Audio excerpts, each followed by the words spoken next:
11, 12 వచనాలు, ఈ 4 వచనాలు అందరం కలిసి చదువుకుందాం. ఆదికాండము 32వ అధ్యాయము 9 నుంచి 12వ వచనం వరకు కలిసి అందరం చదువుదాం. అప్పుడు యాకోబు, నా తండ్రి అయిన అబ్రహాము దేవా, నా తండ్రి అయిన ఇస్సాకు దేవా, నీ దేశమునకు నీ బంధువుల యొద్దకు తిరిగి వెళ్ళము, నీకు మేలు చేసేదనని నాతో చెప్పిన యెహోవా, నీవు నీ సేవకునికి చేసిన సమస్తమైన ఉపకారములకును సమస్త సత్యమునకును అపాత్రుడను. ఎట్లనగా నే చేతి కర్రతో మాత్రమే యొర్దాను దాటి తిని, ఇప్పుడు నేను 2 గుంపులైతిని. నా సహోదరుడైన ఏశావు చేతుల్లో నుండి దయచేసి నన్ను తప్పించుము. అతడు వచ్చి పిల్లలతో తల్లిని నన్ను చంపునేమో అని అతనికి భయపడుచున్నాను. నేను నీకు తోడై నిశ్చయముగా మేలు చేయొచ్చు. విస్తారం అగుట వలన లెక్కింపలేని సముద్రపు ఇసుక వలె నీ సంతానం విస్తరింపజేయునని సెలవిచ్చితివే అనెను. ప్రార్థన చేసుకుందాం.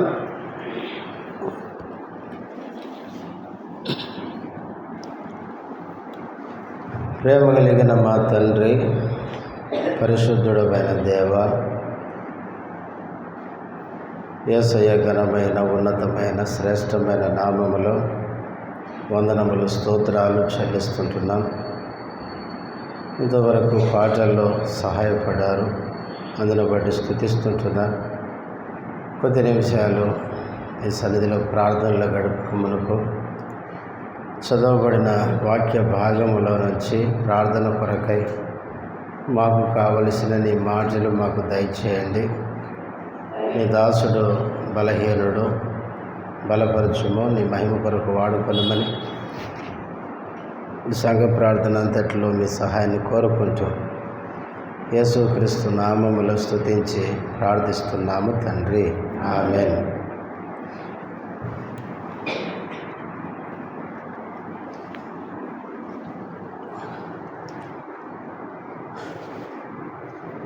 మనం చదువుకున్న ఈ భాగము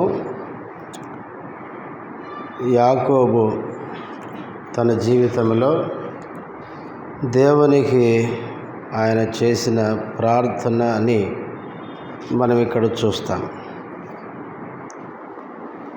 యాకోబు అన్నను మోసగించాడు, తండ్రిని మోసగించాడు. అన్న చంపాలనుకున్నప్పుడు మామగారింటికి పారిపోయినాడు. దాదాపు 20 సంవత్సరాలు మామగారింటి దగ్గర ఉన్నాడు. 14 సంవత్సరాలు భార్యల కోసం కొలువు చేసినాడు. తర్వాత 6 సంవత్సరాలు జీతానికి పనిచేసినాడు. మొత్తం 20 సంవత్సరాలు మామగారింటి దగ్గర ఉన్న తర్వాత యాకోబు అక్కడ అభివృద్ధి చెందుతూ వచ్చినాడు. దేవుడు చెప్పినట్లే యాకోబుకు దేవుడు తోడుగా ఉండి ఆయన చేస్తున్న పనిని ఆశీర్వదించినప్పుడు తనకు మందలో విస్తారంగా పెరగడం లాబాను కుమారులు చూసి వాళ్ళు అసూయపడ్డారు, ఓర్చుకోలేకపోయినారు.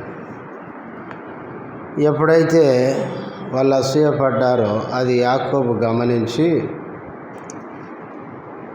ఇప్పుడు ఏం చేయాలి అని ఆలోచిస్తున్నప్పుడు దేవుడు ఆయనకు ప్రత్యక్షమై వెంటనే ఇక్కడి నుంచి నీ తండ్రి ఇంటికి తిరిగి వెళ్ళము అని చెప్పినాడు. తర్వాత యాకోబు వెళ్ళి భార్యలకు చెప్పడం, వాళ్ళు కూడా వెళ్ళాలని నిశ్చయం చేసుకోవడం, అందరూ కలిసి ఇప్పుడు బయలుదేరి మామగారింటి దగ్గర నుంచి తండ్రి ఇంటికి తిరిగి వస్తున్నాడు.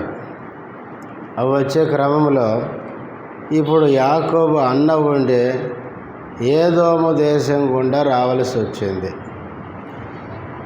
ఇప్పుడు యాకోబు 20 సంవత్సరాల క్రితం అన్నకి ఏం చేశాడు? మోసం చేసినాడు. అప్పుడు యాకోబు మీద కోపంగా ఉన్నాడు. ఇప్పుడు యాకోబు తాను వచ్చే ముందు కొంతమంది మనుషులను పంపించినాడు. మీరు వెళ్ళి మా అన్న పరిస్థితి తెలుసుకొని రండి. 20 సంవత్సరాల క్రితం చేసిన ఆ యొక్క కోపము, నా మీద పగ మనసులో ఉందో లేదో తెలుసుకొని రండి అని ముందుగా దూతలను పంపించినాడు, మనుషులను. వాళ్ళు వెళ్ళి తిరిగి వచ్చి ఏం చెప్పారంటే, నీ అన్న నువ్వు వస్తున్నాడని తెలిసి 400 మనుషులను తయారు చేసుకొని సిద్ధంగా నీ మీదకి వస్తున్నాడు అనేసరికి ఇప్పుడు యాకోబుకి ఏమేసింది? భయం వేసింది. ఇప్పుడు యాకోబు ఏం చేయాలో అర్థం కావడం లేదు. యాకోబు పరిస్థితి ఎట్లుందో తెలుసా? వెనక్కి పోదామా? మామగారి ఇంట్లో పరిస్థితి బాగాలేదు. తండ్రి ఇంటికి పోదామా? ముందుకు పోతే అన్న ముందు ఉన్నాడు 400 మందితో సిద్ధంగా. ఇప్పుడు ఎటు పోవాలి? కొన్నిసార్లు మన జీవితంలో కూడా పరిస్థితులు అట్లా ఉంటాయి. పెద్దలు అంటారు కదా, ముందుకు పోతే నొయ్యి, వెనక్కి పోతే గొయ్యి అని. కాబట్టి యాకోబు పరిస్థితి ఏమైపోయిందంటే, ఇప్పుడు ఎటు పోవాలో అర్థం కావడంలే. వెనక్కి పోదామా? మామగారి ఇంటి దగ్గర పరిస్థితి బాగాలేకనే వచ్చినాడు బయలుదేరి. ముందుకు పోదామా? ముందు అన్న సిద్ధంగా ఉన్నాడు. ఇప్పుడు ఏం చేయాలో ఆయనకేం అర్థం కాని పరిస్థితిలో ఇప్పుడు దేవునికి ఏం చేస్తున్నాడు? ప్రార్థన చేస్తున్నాడు. వాస్తవంగా యాకోబు జీవితాన్ని మనం గమనిస్తే ఇప్పటి వరకు యాకోబు ఎన్నడూ దేవునికి ప్రార్థించినట్టు మనకు కనపడదు. మీరు చూడండి, బైబిల్లో యాకోబును దేవుడు ప్రేమించినాడు. బైబిల్ ఏముంది? నేను యాకోబును ప్రేమించి తిని, ఏశావును ద్వేషించి తిని అన్నాడు దేవుడు. దేవుడు యాకోబుని ఎంత ప్రేమిస్తుంటే, ఏనాడన్నా యాకోబు నన్ను ప్రేమించే దేవుణ్ణి ఒకసారి గుర్తు చేసుకుందా? కొద్ది సమయం ఆయన సన్నిధిలో గడుపుదాం అనుకున్న వ్యక్తి కాదు. యాకోబు మైండ్ అంతా నేను ఎక్కడికి పోతే ఏమొస్తుంది, నాకు ఇదే బాధ. తండ్రింటి దగ్గర ఉన్నప్పుడు యాకోబు మైండ్ అంతా బిజినెస్ మైండ్ అనమాట. నాకు ఆకలి అవుతుందిరా, అన్నం పెట్టరా అంటే ఏమి ఇస్తావు నాకు అంటాడు. అంటే ఏదన్నా ఇవ్వాలంటే ఏదన్నా నాకు కావాలంటాడు. అంటే మొత్తం మైండ్ అంతా ఎట్లుందంటే నాకేమొస్తుంది. అన్నతో బేరం అన్నాడు, తండ్రితో బేరాలే. చివరికి బేతేల్లో దేవుడు ప్రత్యక్షమైతే ఆయనతో కూడా బేరం ఆడతాడు. నేను వెళ్ళే ప్రతి స్థలంలో నాకు నువ్వు తోడుకోమండి, నాకు అన్నము వస్త్రం ఏం తక్కువ చేయకుండా నువ్వు చూసుకుంటే, నాకు కావలసినవని నువ్వు ఇస్తే, నాకు వచ్చిన దాంట్లో నీకు ఇచ్చేది నీకు ఇస్తా. అంత బేరమే. కాబట్టి యాకోబు మైండ్ సెట్ అంతా ఏంటంటే, ఎటు పోయినా కూడా నాకేమొస్తుంది అంటే తన జీవితంలో ఇప్పటిదాకా నేనేం సంపాదించుకోవాలి, ఏమి కూడబెట్టుకోవాలనే మైండే కానీ, నన్ను ప్రేమించే దేవుడు ఉన్నాడు, నన్ను ప్రేమించి ఇంతవరకు నన్ను కాపాడుతున్నాడు, నేను మోసగానైనప్పటికీ దేవుడు నన్ను ఇంతలా ప్రేమిస్తూ కాపాడుతున్నా ఆ దేవుని గుర్తు చేసుకుందాం అనే మైండ్ లేదు. చాలామంది విశ్వాసులు కూడా ఇట్లే ఉంటారు. ఎటు పోయినా నాకేమొస్తుంది కదా. బంధువుల ఇంటికాడికి పోతే ఏమొస్తుంది, స్నేహితుల దగ్గరికి పోతే ఏమొస్తుంది, తెలిసిన వాళ్ళ దగ్గరికి పోతే ఏమొస్తుంది, చివరికి మందిరానికి పోతే కూడా ఆడ కూడా నాకేమవుతుంది, ఇదే బాధ. కాబట్టి ఇలాంటి మైండ్ సెట్ యాకోబుది, అలాంటి మైండ్ కలిగిన వాడు.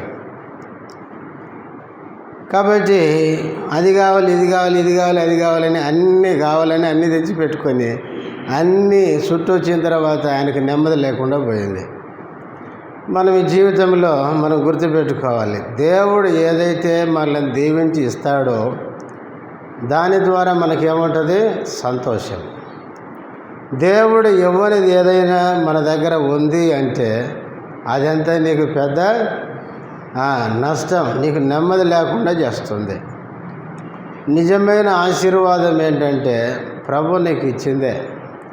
ప్రభు ఇవ్వకుండా నీ సొంత ప్రయత్నాలతో ఎలాగైనా నేను కూడబెట్టుకుందాం అనుకుంటే ఆ కూడబెట్టుకునేదే నీ మెడకి పెద్ద గుదిబండలాగా తయారైద్ది. కనుక యాకోబు జీవితంలో ఇంతకాలం ప్రేమించే దేవుణ్ణి జ్ఞాపకం చేసుకున్నట్టు మనకు కనబడదు. ఇప్పుడు కూడా నాకు తెలిసి అన్న వస్తున్నాడు అనకపోతే చెప్పండి, అన్న 400 మందితో కాకుండా నీ అన్న నవ్వుతూ మాట్లాడినాడు. మా తమ్ముడు బాగున్నాడా, ఎట్లున్నాడు, మామగారింటి దగ్గర 20 ఏళ్ళు ఉన్నాడు, ఏమన్నా డెవలప్ అయినాడా, మావాడు బాగుంటే చాలండి అన్నట్టు కనుక ఏసావు కనుక మాట్లాడి ఉన్నాడని సమాచారం యాకోబుకి వచ్చింటే ఇప్పటికి కూడా దేవుణ్ణి జ్ఞాపకం చేసుకునే రకం కాదు. చాలాసార్లు మన జీవితాలు కూడా అంతే. ఎంతసేపటికి లోక సంబంధమైన వాటిలో మునిగి తేలుతూ మనల్ని ప్రేమించే దేవుడు ఒక ఆయన ఉన్నాడు, ఆ ప్రేమను బట్టే భూమి మీద మనము ఇన్ని దినాలు ఉన్నాము, ఇన్నిటిని మనం అనుభవిస్తున్నామన్న గ్రహింపు మనకు ఉండదు. కాబట్టి యాకోబు జీవితంలో వచ్చిన ఈ పరిస్థితులు ముందు చూస్తే అన్న 400 మందితో వస్తున్నారన్న పరిస్థితి, వెనక చూస్తే మామగారింటి దగ్గర వాళ్ళు ఎలా ప్రవర్తించారో అలాంటి పరిస్థితి. ఇలాంటి పరిస్థితిలో ఆయన ఏం చేయాలో అర్థం కాక ఇప్పుడు దేవునికి ప్రార్థన చేసినాడు. చాలాసార్లు మనం కూడా అంతే, అన్నీ బాగుంటేనేమో దేవుని జ్ఞాపకం చేసుకోం, అన్నీ బాగుంటే దేవుని దగ్గరకు వచ్చి ప్రార్థన చేయాలి. కానీ పరిస్థితులు ఏం చేయాలో అర్థం కాక అయోమయ పరిస్థితిలో ఉన్నప్పుడు అప్పుడు అంటాం ఏమని, నా తండ్రి అయిన అబ్రహాము దేవ అన్నట్టు అప్పుడు దేవుణ్ణి మనం గుర్తు చేసుకుంటాం. వాస్తవంగా బైబిల్లో మీలో ఎవరికైనా శ్రమ కలిగిన అతడు ఏం చేయమన్నాడు? ప్రార్థన చేయాలన్నాడు. అంటే శ్రమలు వచ్చినప్పుడు ప్రార్థన చేయడం మంచిదే, కానీ శ్రమలు రాకముందు దేవుని మర్చిపోవడం కూడా మంచిది కాదు. మనం ప్రతిదినము దేవుని సన్నిధిలో ప్రార్థనలు గడపాలి. అదే సమయంలో శ్రమలు వచ్చినప్పుడు ఆ ప్రార్థన ఇంకా ఎక్కువగా చేయాలి. అంతేగాని అసలే ప్రార్థన నిర్లక్ష్యం చేయమని బైబిల్లో ఎక్కడో చెప్పలేదు దేవుడు. ప్రార్థన చాలా ప్రాముఖ్యమైనది. ప్రియులారా, శ్రమలు వచ్చినప్పుడు ప్రార్థించడం, శ్రమలు పోయిన తర్వాత ప్రార్థన నిర్లక్ష్యం చేయడం అనేది అది సరైన విశ్వాసుల యొక్క లక్షణము కాదు. ఆది సంఘం చూడండి, వారు ప్రార్థన యందు ఎట్లున్నారు? ఎడతెగక అంటే ఎల్లప్పుడూ ప్రార్థనలో ఉన్నారు. ప్రార్థన వారు ఎన్నడూ కూడా నిర్లక్ష్యము చేయలేదు. కాబట్టి మనం ప్రార్థనలు ఎల్లప్పుడూ ఎడతెగకుండా దేవుని సన్నిధిలో ప్రార్థన చేయాలి. ముఖ్యంగా ఈ చివరి దినాల్లో సంఘం చేయాల్సిన పని ఏంటంటే భారంగా ప్రార్థన చేయాలి. ఎందుకంటే లోకంలో పరిస్థితులు ఏ రోజు ఎలా ఉంటాయో మనకు అర్థం కావడం లేదు. ఈరోజు మంచిగా ఉన్నామంటే రేపు మంచిగా ఉంటామన్న ఆ నమ్మకం మనకు ఉండడం లేదు. రేపటికే పరిస్థితులు ఎలా మారుతాయో మనకు తెలియదు. ఈ మధ్య నేను వీడియో ఒకటి నేను చూడలేదు, కానీ ఊరక ఆ థంబ్నెయిల్ చూశాను నేను. ఆదివారం సెలవు తీసేస్తున్నారని. ఇక ఉద్యోగస్తుల పరిస్థితి ఏంటి? ఆదివారం సెలవు లేకపోతే నాకు కొన్ని ఆలోచన వస్తుంటుంది కొన్నిసార్లు. ఇప్పుడు ద్రాక్షరసం బాటిల్ కూడా దొరుకుతలేవు, మీకు తెలుసలేదు. ద్రాక్షరసం నేను ప్రతిసారి ఒక కాటన్ తెచ్చి మందిరంలో పెట్టుకొని అవసరాన్ని బట్టి మందిరంలో ఉపయోగించేవాడిని. నేను ఆర్డర్ పెట్టబోతే అది ఆ కంపెనీ ద్రాక్షరసం కాకుండా మిగతావన్నీ ఉన్నది ఆ కంపెనీవి. ద్రాక్షరసం ఒక్కటి బ్యాన్ చేసినారు. నేను డీలర్కి ఫోన్ చేసి అడిగాను, ఏంటంటే ద్రాక్షరసం ఒక్కటి మీ కంపెనీలో తయారవుతలేవు, మిగతాయన్నీ ఎందుకు తయారు చేస్తున్నారు, అవి కూడా చేయొచ్చు కదా అంటే ఆయన అన్నాడు, అది మీ క్రిస్టియనే వాడతారంట అండి అన్నాడు. అంటే పరిస్థితులు ఎట్లున్నాయో చూడండి. అంటే దేవుని ప్రజలకి ఎలాంటి దినాలు రాబోతున్నాయో ఆలోచించండి.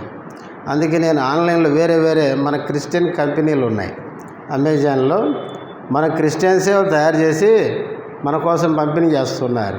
అందుకే నేను దాంట్లో చూసి ఆన్లైన్లో ఏం చేశానంటే మన క్రిస్టియన్ వాళ్ళు తయారు చేసి పంపించే వాళ్ళ ద్వారా ఇప్పుడు మనం అవసరాన్ని బట్టి తెప్పిస్తున్నాం. అంటే ఈ ద్రాక్షరసం మనం ప్రతి ఆదివారం వాడతామని కూడా వారు తెలుసుకొని కొన్ని వాళ్ళు బ్యాన్ చేశారంటే దేవుని ప్రజలకి ఎంత ఇబ్బంది కలిగించే దినాల్లో మనం ఉన్నామో ఆలోచించండి.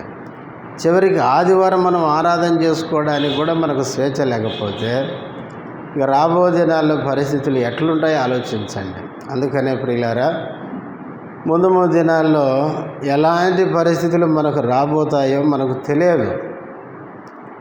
ఇప్పుడున్న స్వేచ్ఛ రాబోయే దినాల్లో ఉండకపోవచ్చు.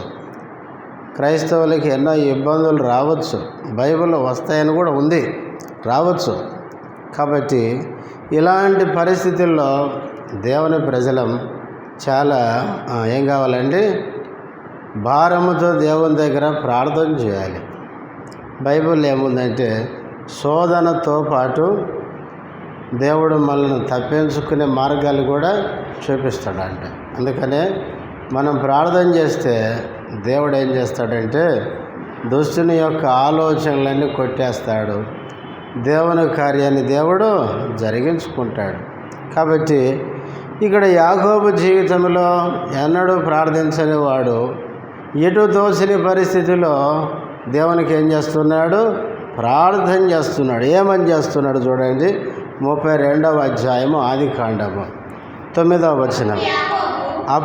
అప్పుడంటే ఎటు తోచని పరిస్థితిలో ఉన్నప్పుడు అప్పుడు యాకోబు, నా తండ్రి అయిన అబ్రహాము దేవా, నా తండ్రి అయిన ఇస్సాకు దేవా, నీ దేశమునకు నీ బంధువుల యొద్దకు తిరిగి వెళ్ళము, నీకు మేలు చేసేదనని నాతో చెప్పిన యెహోవా.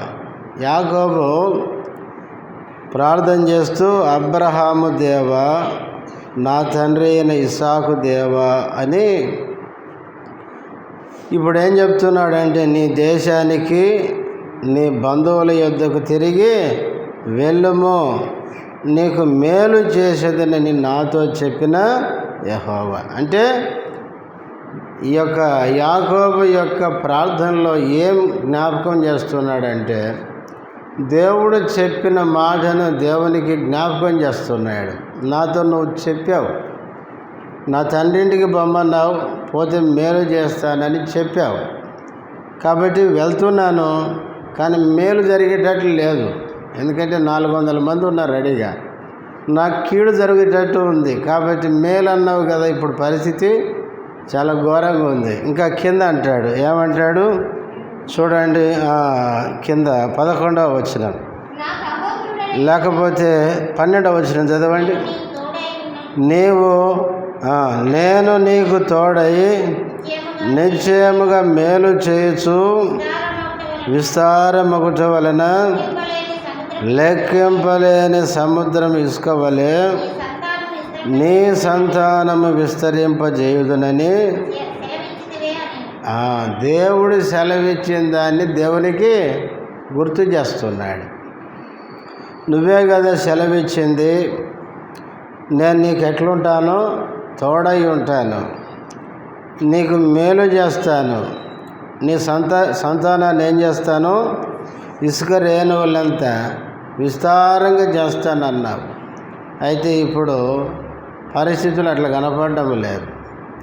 కాబట్టి నువ్వు చెప్పావు వెళ్ళమని, వెళ్తే నేను మేలు చేస్తా అన్నావు, నువ్వు వెళ్ళే చోట్లల్లా నేను తోడుగా ఉంటానన్నావు, నా సంతానాన్ని విస్తరింపజేస్తానని నువ్వే సెలవిచ్చావు, నువ్వే చెప్పావు అని దేవుడు చెప్పిన వాగ్దానములను ఎత్తిపట్టి అబ్రహాం ప్రార్థన చేస్తున్నాడు. మనం ప్రార్థించేటప్పుడు మన ప్రార్థనలు ఏముండాలి, దేవుని యొక్క వాగ్దానం ఎత్తి పట్టి ప్రార్థన చేయాలి. ఎందుకంటే మన దేవుడు ఎవరండి? నమ్మదగిన దేవుడు. నమ్మదగిన దేవుడు అంటే అర్థం ఏంటో తెలుసా? మాటిస్తే దాన్ని తప్పేవాడు కాదు. చెప్పిన మాట చెప్పినట్లు తూచా తప్పకుండా 100కు 100% జరిగించే దేవుడు. అందుకనే నమ్మకమైన దేవుడు అంటే ఆయన మాట ఇచ్చి దాన్ని చేసే దేవుడు. కాబట్టి మనకు దేవుడు ఏదైతే బైబిల్లో వాగ్దానంగా ఇచ్చినాడో దాన్ని ఎత్తిపట్టి ప్రార్థించినప్పుడు దేవుడు తన నమ్మకత్వాన్ని మన పట్ల రుజువు చేసుకుంటాడు. అందుకనే మనం ప్రార్థించేటప్పుడు దేవుడు మనకిచ్చిన వాగ్దానాన్ని ప్రభు సన్నిధిలో ఎత్తిపట్టి ప్రార్థన చేయాలి.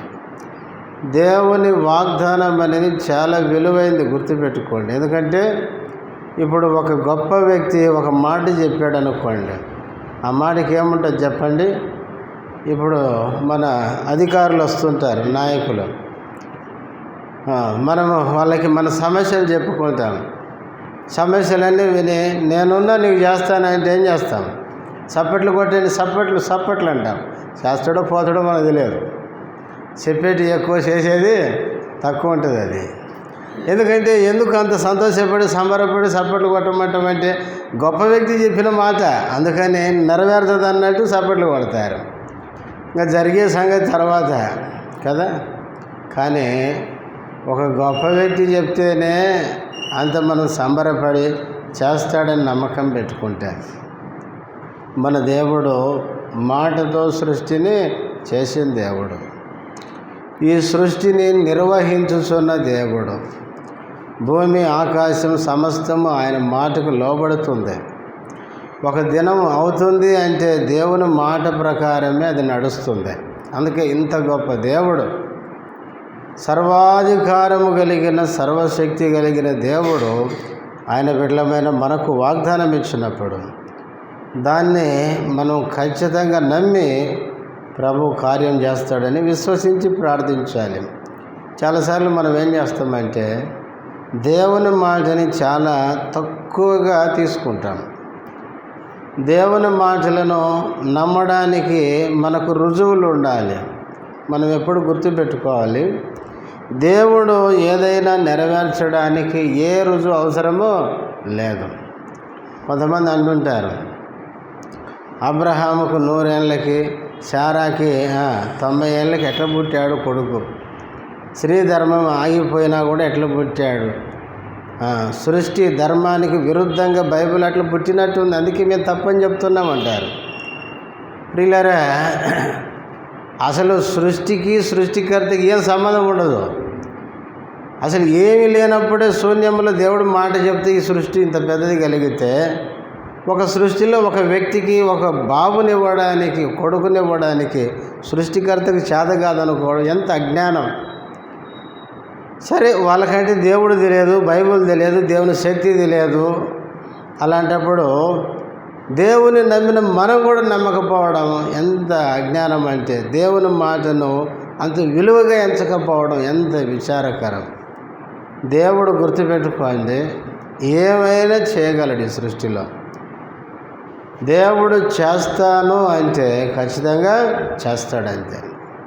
కొన్నిసార్లు దేవుని వాగ్దానాలు ఎట్లుంటాయంటే, దేవుడు చెప్పిన మాట ఒకలాగా ఉంటుంది, మన జీవితంలో వచ్చే పరిస్థితులు ఇంకోలాగా ఉంటుంది. అసలు మనకు ఎట్లా అనిపిస్తుంది అంటే, అసలు ఇది ఎట్లా సాధ్యమవుతుంది అన్నట్లు ఉంటుంది. కానీ దేవునికి సమస్తము సాధ్యమే. అందుకనే యాకోబు మరి నమ్మి చేసినాడో నమ్మక చేసినాడో ఆయనకే తెలుసు. కానీ ఈ మాటలు మాత్రం దేవునికి గుర్తు చేసినాడు. ఏమని? నా తండ్రి ఇంటికి పొమ్మన్నావు, నీకు మేలు చేస్తానన్నావు. అంతేకాదు, నీకు తోడుగా ఉంటానన్నావు, నీ సంతానాన్ని ఇసుక రేణువుల వల్ల విస్తరింపజేస్తానన్నావు అని గుర్తు చేస్తున్నాడు. కాబట్టి మనం కూడా ప్రార్థించేటప్పుడు ప్రభు మనకిచ్చిన వాగ్దానములను ఎత్తిపట్టి ప్రార్థన చేయాలి. తర్వాత 10వ వచనం చదవండి. నీవు నీ సేవకునికి చేసిన సమస్తమైన ఉపకారములకును సమస్త సత్యమునకును అపాత్రుడను ఎట్లనగా నా చేతికర్రతో మాత్రమే ఈ యోర్దాను దాచి తిని ఇప్పుడు నేను 2 గుంపులైతిని. యాకోబు దేవుడు చేసిన మేలును కూడా ప్రార్థనలో జ్ఞాపకం చేసుకుంటున్నాడు. ఏమన్నాడండి? నీవు నీ సేవకునికి చేసిన సమస్తమైన ఉపకారములకును, అంటే దేవుడు చేసిన ఉపకారాన్ని కూడా ఇప్పుడు గుర్తు చేస్తున్నాడు. యాకోబు మామగారింటికి పోయేటప్పుడు ఒంటరిగా పోయినాడు. ఒక కర్ర చేత పట్టుకొని దాటుకొని పోయినాడు అంతే. వచ్చేటప్పుడు ఇప్పుడు 2 గుంపులు ఉన్నాయి ఆయనతోటి, గుంపులు ఉన్నాయి ఆయనతోటి. దేవుడు యాకోబు జీవితంలో ఎంత మేలు చేసినాడు. కాబట్టి ఆ మేలు కూడా అక్కడ అంటాడు, ఈ మేలు నేను పొందడానికి నేను అపాత్రుడను, పాత్రుని కాదు అని చెప్తున్నాడు. చాలాసార్లు మనమేమనుకుంటామంటే దేవుని దగ్గర నుంచి అన్ని మేలు పొందడానికి మనము పాత్రులమేమో అనుకుంటాం. ఒకటి మనం గుర్తుపెట్టుకోవాలి, దేవుని దగ్గర నుంచి ఏదన్నా మనం మేలు పొందుతున్నామంటే అది దేవుడు మంచోడు కాబట్టి మనకి ఇస్తున్నాడు అంతే. మనం మంచోళ్ళమని కాదు. దేవుని నీకు మంచి చేస్తుంది.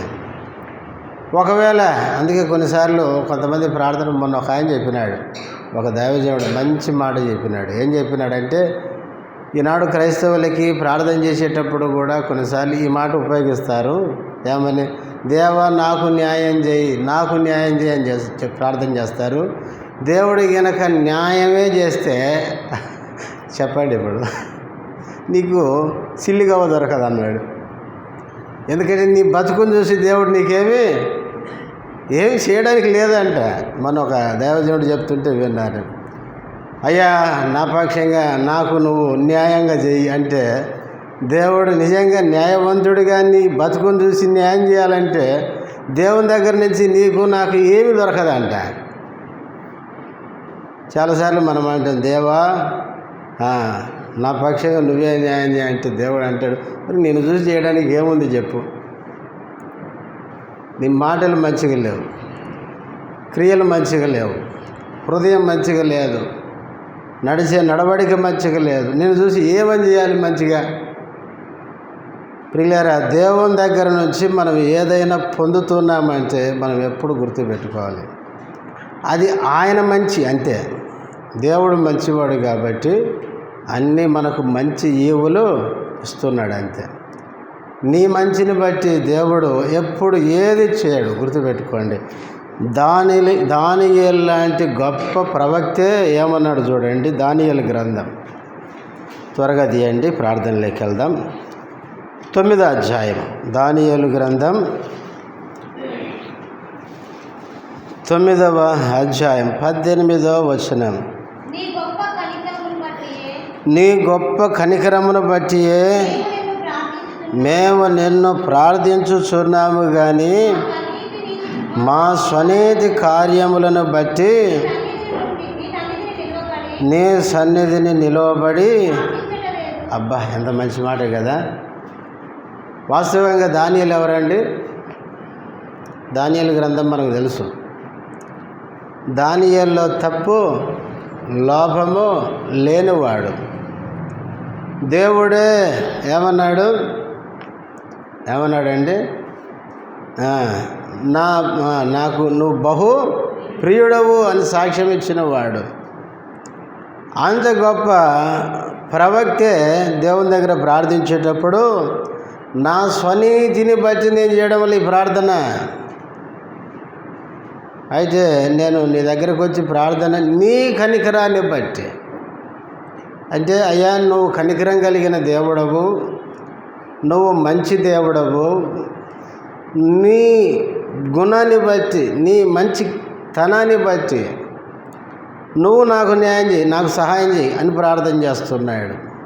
బైబిల్లో భక్తులైన వారు వాళ్ళ జీవితాలను మనం బైబిల్లో ధ్యానిస్తే వాళ్ళు మనకంటే ఎన్నో రెట్లు ఎవరండి? భక్తిగా జీవించిన వాళ్ళు.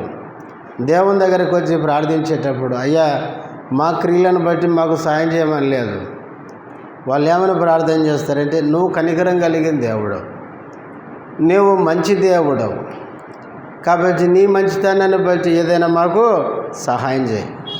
కనుకనే మనం కూడా మన మంచితనాన్ని బట్టి నాకు న్యాయం చేయమంటే, ఇంకొక రకంగా చెప్పాలంటే మనకు శిక్ష రావాల్సి వస్తుంది. కానీ ప్రేమ కలిగిన దేవుడు, ఆయన మంచితనం, ఆయన దయ, ఆయన కనికరాన్ని బట్టి ఆయన మనకు ఏదైనా ఇచ్చేవాడు. అందుకే నీ సేవకునికి నువ్వు ఇన్ని మేలు చేశావు, అది పొందడానికి నేను అపాత్రుడను అన్నాడు యాకోబు. తర్వాత 11వ వచనం, నా సహోదరుడైన ఏశావు చేతి నుండి దయచేసి నన్ను తప్పించుము.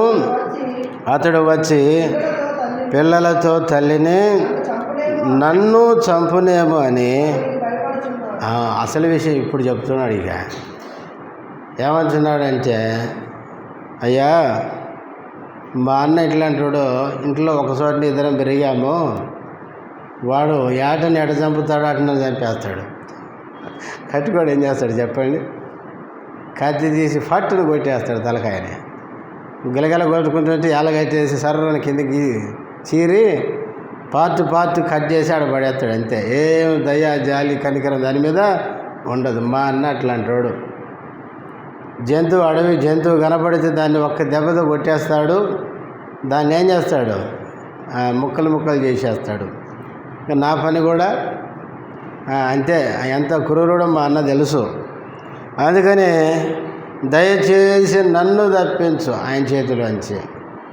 ఒకవేళ నువ్వు తప్పించకపోతే ఏం చేస్తాడు? అతడు వచ్చి పిల్లలతో తల్లిని, చివరికి నన్ను కూడా చంపేస్తాడు. చూడండి, యాకోబు తన అసలు విషయం బాధ చెప్పుకుంటున్నాడు. నాకు భయం ఏంటంటే, అయ్యా నన్ను చంపుతాడు, నా భార్యని చంపుతాడు, నా పిల్లల్ని చంపుతాడు, ఇప్పుడు మమ్మల్ని అందరినీ చంపేటట్టు ఉన్నాడు. మా అన్న అంత క్రూరుడు కాబట్టి నాకు భయంగా ఉంది. నన్ను మా అన్న చేతిలో నుంచి తప్పించు. కాబట్టి ప్రియులారా, యాకోబు దేవునికి ప్రార్థించాడు. ఏమి చేయాలో పాలు పోని పరిస్థితిలో, అటు మామగారి ఇంటి దగ్గర పరిస్థితులు బాగాలేవు, తండ్రింటికి పోదామంటే ముందు ఏశావు 400 మందితో ఉన్నాడు. ముందేమో అన్నున్నాడు, వెనకేమో మామ వాళ్ళ కుటుంబం. ఏం చేయాలో అర్థం కాని పరిస్థితిలో దేవుని దగ్గరకు వచ్చి మొదటిగా వాగ్దానాలు ఎత్తిపట్టాడు. రెండవది దేవుడు చేసిన మేళ్ళు తలపోసుకున్నాడు. మూడవది ఆయన సమస్య ఏంటో దేవుని చెప్పుకున్నాడు. మనకు తెలుసు 32వ అధ్యాయంలో 33వ అధ్యాయానికి వచ్చేసరికి యాకోబు వెళ్తున్నప్పుడు అన్న రానే వచ్చినాడు. కానీ మెడ మీద పడి ముద్దు పెట్టుకొని ఏ విధంగా వారిద్దరు సమాధాన పడ్డారో మనం చూస్తాం. దీనంతటి కారణం ఏంటంటే, దేవుడు యాకోబుని ప్రేమించి యాకోబు యొక్క ప్రార్థనకి జవాబుగా దేవుడు యాకోబుకు ఎంత మేలు చేశాడో మనం చూస్తాం. కనుక మన జీవితంలో కూడా యాకోబు వలె ప్రార్థన చేయాలి. ఒకటి, దేవుడు మనకిచ్చిన వాగ్దానమును ఎత్తిపట్టాలి. రెండవది, దేవుడు చేసిన మేలును మనము గుర్తు చేసుకోవాలి. మూడవది, మన సమస్య ఏంటో, అసలు సమస్య దేవునికి చెప్పాలి. కొన్నిసార్లు ఏం చేస్తారంటే, ప్రార్థన ఏం చేస్తారు చెప్పండి? సమస్య ఒకటైతే దేవునికి ఇంకొకటి చెప్తుంటాం కదా. మనం ఎప్పుడు కూడా దేవుని దగ్గరకు వచ్చినప్పుడు మనం ఎప్పుడు గుర్తుపెట్టుకోవాలి, దేవుడు ఎవరండి? అన్నీ తెలిసిన వాడు. అన్నీ తెలిసిన వాడి దగ్గర ఏం దాచిపెట్టేది ఏముంటుంది చెప్పండి? మనం ఇక్కడికి వచ్చి కూర్చోగానే మన గురించి అంతా ఆయన దగ్గర లిస్టు ఉంది. మనం ఎవరమ్మో ఆయనకి పూర్తిగా తెలిసిన వ్యక్తి దగ్గర మనం ఏం దాచిపెడతాం చెప్పండి? కొంతమంది దేవుని సన్నిధికి వచ్చి, అయ్యా నేను అట్లాంటివని ఇట్లాంటివని అట్లున్నా దేవునికి చెప్పాలి. మనం అట్లా ఇట్లా ఉన్నామని చెప్పక్కర్లేదు. దేవునికి మనందరి గురించి తెలుసు. మన హృదయ రహస్యాలే ఆయనకు బాగా తెలుసు. దాచిపెట్టే దేవుడు. దావీదు అన్నాడు, నా గురించి పూర్తిగా నీకు తెలుసు అన్నాడు. అందుకే దావీదు చివరిని అంటాడు, నాలో నీకు ఆయాసకరమైనది ఏదైనా ఉంటే నన్ను క్షమించు అన్నాడు. అంతే. మనం కూడా అంతే. దేవుని దగ్గరకు వచ్చి యథార్థంగా ఉంటే యథార్థవంతులను దేవుడు ఎన్నడూ త్రోసేయడు. యథార్థవంతుల ప్రార్థన దేవునికి ఆనందకరం అన్నది, సంతోషం అంటే దేవునికి. కనుక మనం కూడా యాకోబు వలె వాగ్దానం ఎత్తిపట్టి ప్రార్థన చేద్దాం. దేవుడు ఇంతవరకు మన జీవితంలో చేసిన మేళ్ళు జ్ఞాపకం చేసుకుందాం. మనకున్న ఇబ్బందులు ఏంటో దేవుని దగ్గర ప్రార్థన చేద్దాం. మన దేవుడు కూడా మన ప్రార్థన ఆలకించి తప్పకుండా సహాయం చేస్తాడు. మోకరించండి, ప్రార్థనలోకి వెళ్దాం.